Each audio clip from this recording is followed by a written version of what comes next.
नमस्कार, आप देख रहे हैं आई वॉच इंडिया और मैं हूं आपके साथ ज्योतिका। आइए रुक करते हैं खबर की ओर।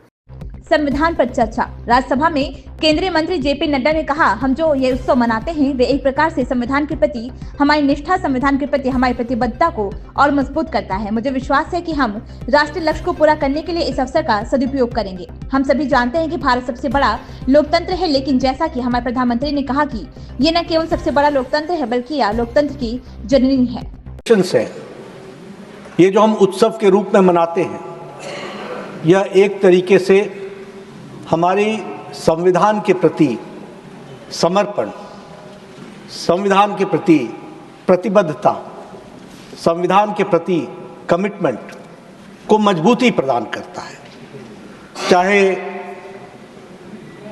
कोई सदन में उस तरफ हो चाहे इस तरफ हो, चर्चा, वाद विवाद और डिस्कशन, कुल मिलाकर के ये सारी डिस्कशन एक तरीके से हम सबको अपने संविधान को मजबूती देने में, कमिटमेंट के साथ खड़े होने में एक अवसर प्रदान करता है। और इसीलिए हम इस अवसर को, राष्ट्रीय लक्ष्य को पूरा करने के लिए हम सब इसका सदुपयोग करेंगे, ऐसा मेरा विश्वास है। हम सब जानते हैं कि भारतवर्ष लार्जेस्ट डेमोक्रेसी तो है ही, लेकिन जैसा हमारे प्रधानमंत्री जी ने कहा, it is not only the largest democracy but it is the mother of democracy that we have to understand. यह प्रजातंत्र की जननी है, और जब हम इसको लार्जेस्ट डेमोक्रेसी की बात करते हैं तो हमें यह भी ध्यान में रखना चाहिए कि संविधान समिति के सदस्य और संविधान के निर्माता इस बात को जानते थे कि यह देश नेशन इन मेकिंग नहीं है, यह नेशन था, पुरातन देश था।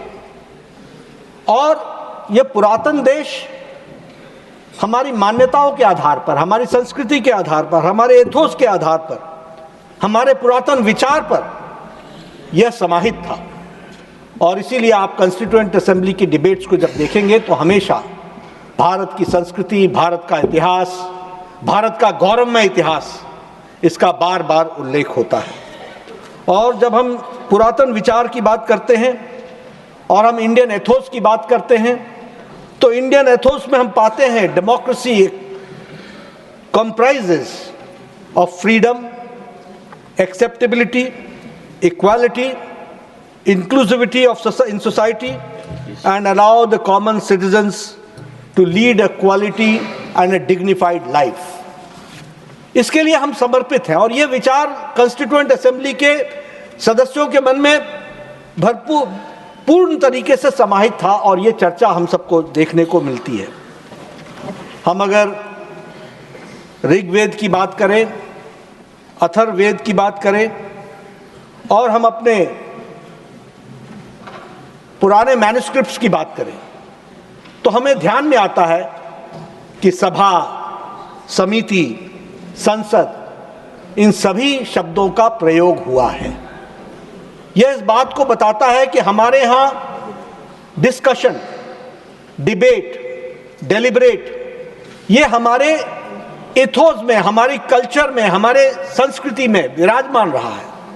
और उसी को आगे बढ़ाने में हमारे संविधान निर्माताओं ने इस बात को रखा कि भारत पुनः उन बातों को समझकर, ध्यान रख करके, अपने गौरवमय इतिहास को ध्यान में रख करके, अपनी संस्कृति, अपनी सभ्यता को ध्यान में रख करके, वह जो ये राष्ट्र है विच इज टाइम्स इमेमोरियल, उसको ध्यान में रख करके हम अपने संविधान का निर्माण कर रहे हैं।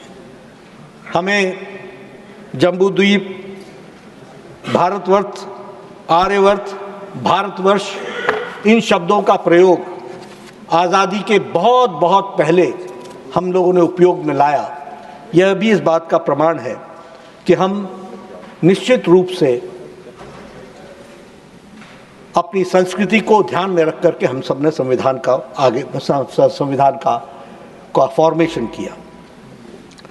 इस खबर में बस इतना ही। बने रहिए आई वॉच इंडिया के साथ।